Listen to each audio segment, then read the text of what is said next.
the Son, and of the Holy Spirit. I'm feeling good.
A message of congratulations to the executive, ably led by my brother Ogun.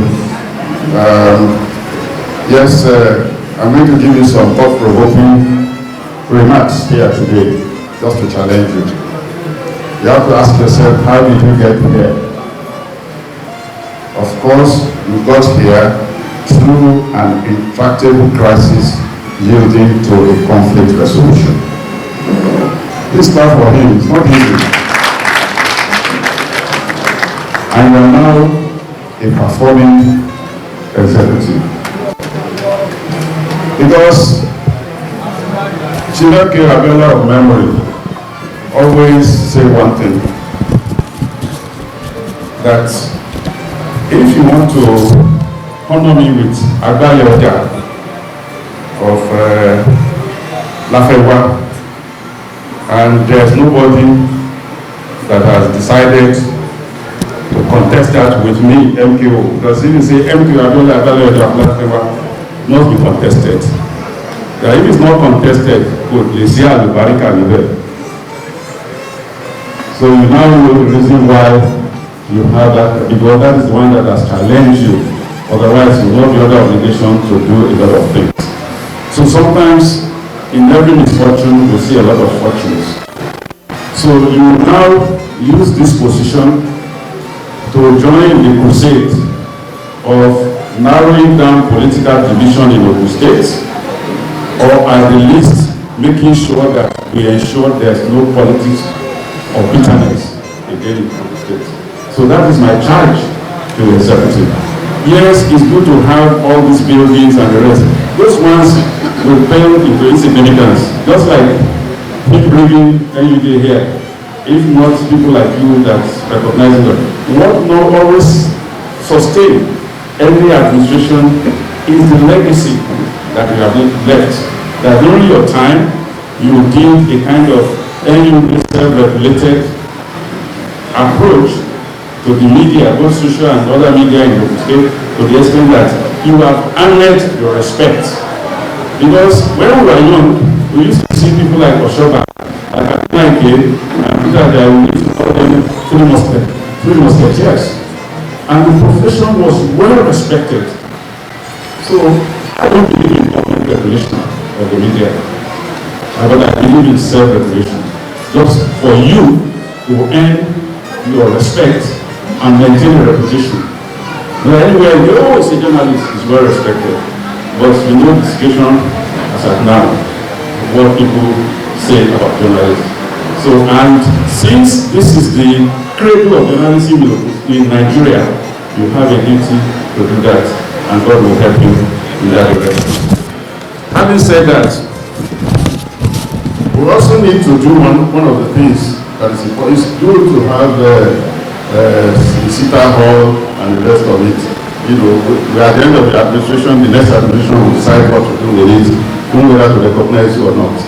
You know, but what I think you should do by next year is to document the affairs of NUD of the state from inception till now in form of a book. so that history will be kind to you. So that's another challenge. And this one is for journalists generally, nationwide in Nigeria. There's no doubt that journalists everywhere in the world happen to be the fourth estate of the realm in terms of reporting accurately, in terms of credible information, with the mindset of national security in mind. So that's a big challenge now. When I assumed duty in UK, what do we used to have? Almost on a daily basis, Nigerians are going to the House of Commons to disparage their country. And many of these things find themselves in the social media. This social media, we are even abusing it. Let me give you a secret here today. In India and China, social media is used for networking and businesses only. We use it to peddle more of negative narratives. So this attitude must change. But now going to the issue of our media. I said, yes, news can be reported, but the ambience of national security is important. Why? Because the world is now a global village. Whatever is happening here, I won't be surprised if by the time I get to my phone there, my cousin in America will be sending me a picture of what is happening here. That is the world we live in. So everything we do or we say or we post must be things that are positive. You waste your data on narratives. Drop 16 minutes video, you know the megabyte that one will consume, just to spread a narrative that has nothing to do with you. And now you say you don't have money. And some of you will even belong to 4 or 5 groups. You drop 16 minutes in 5 groups. Go and check the number of megabytes. And how does that help you? So some of these things must change. Let us, our posting must concern us about the thing that affects us really. The thing that we even have that is posted to you. Some of these things are make-believe. When we're in government, as every government, we used to call something Jule. Jule is make-believe. When you hear some things, you attend some events, and the events will be reported. You ask yourself, was it the same event that you are present that is being reported? So let us work seriously on that. Let me now seize this opportunity, because this is a media environment, to thank the media that helped and contributed to my success in London. I had 3 appearances on CNN. Quite complicated. I'm told the last one the High Commissioner was on CNN was during the Morocco affair for the negative narratives. But the first one was on red listing, the second one on the demise of the Queen, and the third one was on the installation of the King. All to promote the positive image of Nigeria. I happen to represent the Commonwealth countries, 56 countries of the world, including Britain, Canada, Australia, and India, Singapore, and others. As the spokesperson of the Commonwealth, both during the demise of the Queen on CNN and Sky News, and during the installation of the King. So I thank CNN for giving me that platform. I'm also told that if you want to advertise on CNN, it costs you $200,000 per minute. So I got 16 minutes for Nigeria at no cost to the country.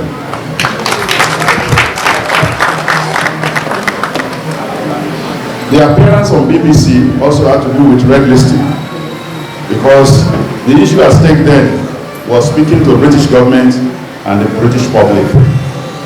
And through the support and efforts of all this media, the British government has to reverse a policy at the front of an African ambassador.